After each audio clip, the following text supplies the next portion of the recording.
Hello everyone. ये rotational motion का topic है, motion of centre of mass of binary stars.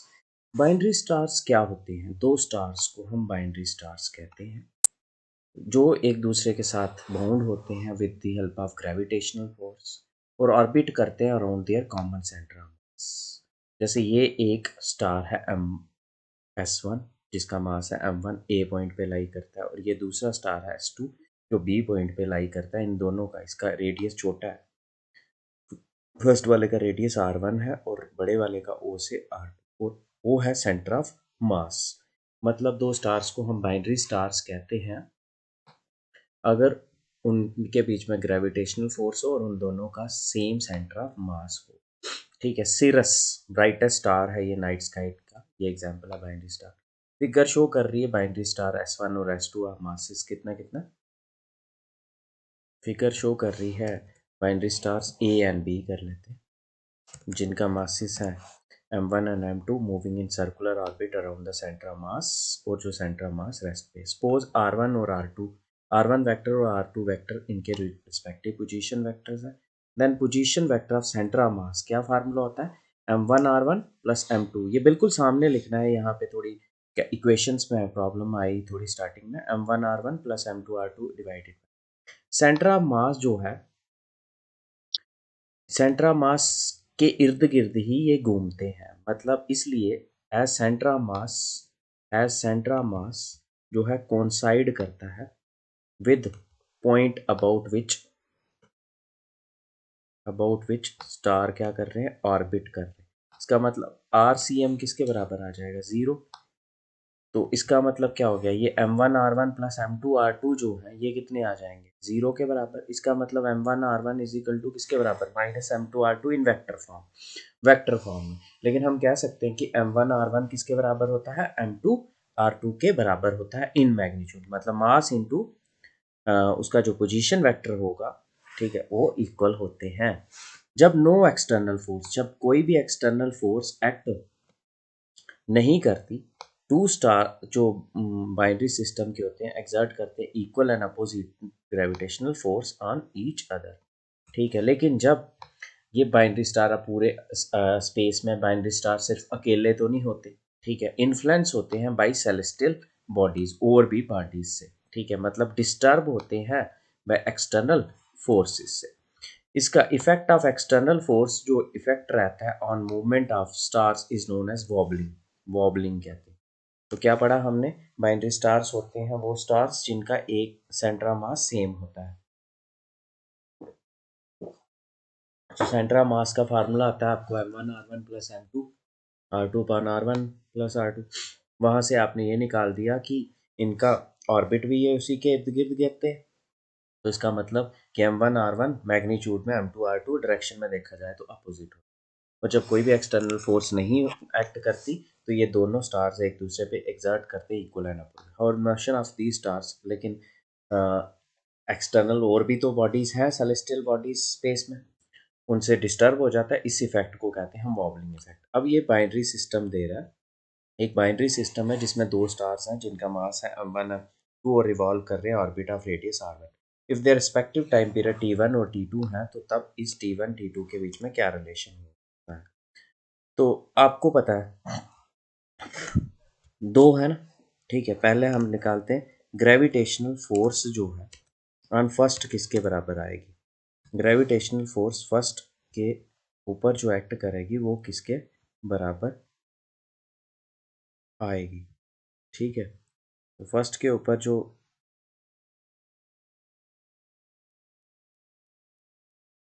Act करेगी वो कितनी होगी? जी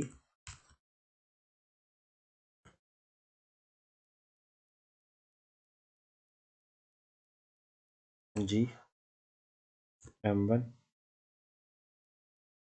पहले के ऊपर कितनी एक्ट करेगी?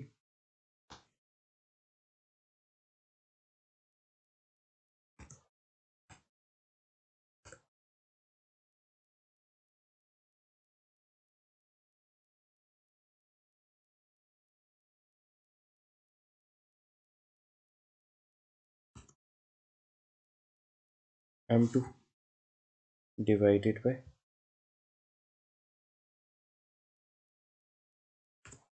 आर स्क्वायर, ठीक है, पहले के ऊपर।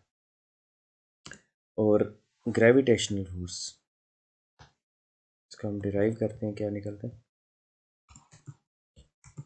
Gravitational force on m1 due to m2, ये आ जाएगी।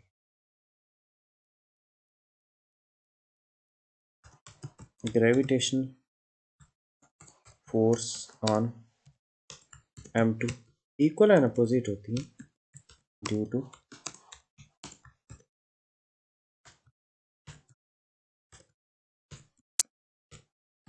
m1 कितनी आ जाएगी, f2 is equal to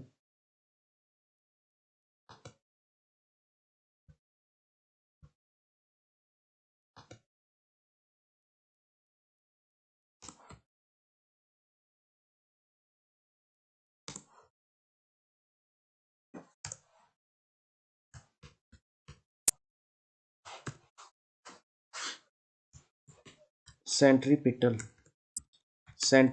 force on m1 कितनी आ जाएगी, एफ c1 रखते हैं इज इक्वल टू किसके बराबर,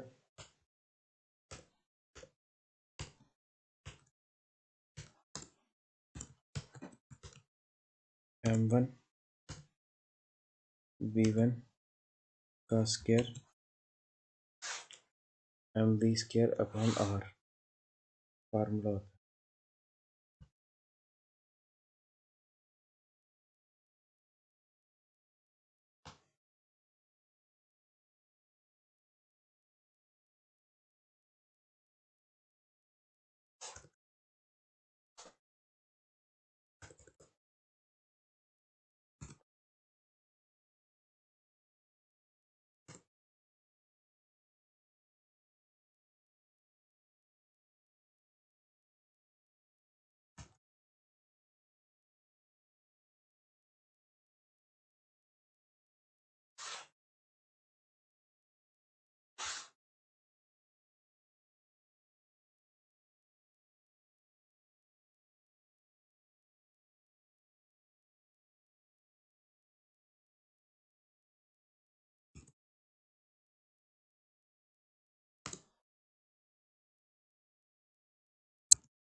स्क्वायर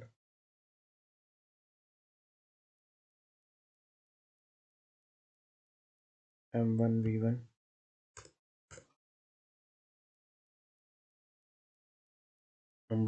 स्क्वायर अपॉन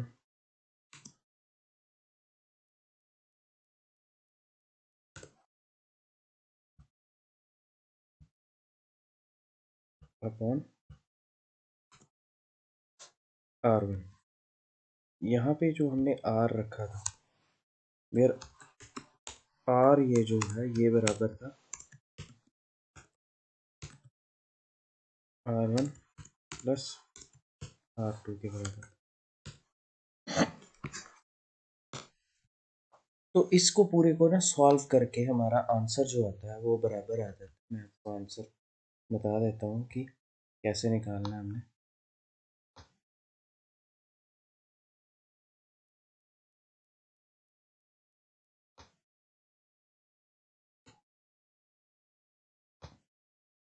ये देखो, force of gravitation between star A and F G is equal to किसके बराबर आ जाएगा, G m1 m2 upon r square.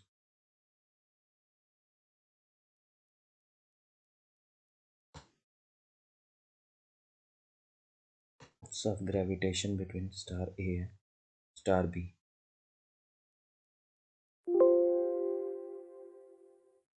फिर उसके बाद आ जाता है ये centripetal force m1 v1 square upon r1। फिर इसके बाद F C two m2 v2 square upon r2। और अगर ये इक्वेशन एफ जी ग्रेविटेशनल और सेंट्रीपिटल बराबर होंगी, ग्रेविटेशनल सेंट्रीपिटल, इसका मतलब एफ सी वन और सी टू भी बराबर होंगे। फिर वी वन की वैल्यू भरेंगे 2πr1/t1, वी टू की वैल्यू 2πr2/t2। फिर ये वैल्यूज़ भरेंगे, यहाँ से इक्वेशन निकल जाएगी m1r1, पहले में आ जाएगा m1r1t1 और दूसरे में m2r2/t2, ये बराबर आ जाएंगे। फिर m1r1 और m2r2 इक्वल होते हैं, ठीक है, इससे आ जाएगा 1/t1 इजिकल टू 1/t2, जिसका मतलब t1 इजिकल टू t2। ये है हमारा रिजल्ट, ठीक है। तो ये इसका आंसर आ जाएगा कि जो बाइनरी स्टार्स होते हैं उनका घूमने का टाइम पीरियड भी सेम होता है, t1 is equal to t2। Thanks a lot for listening.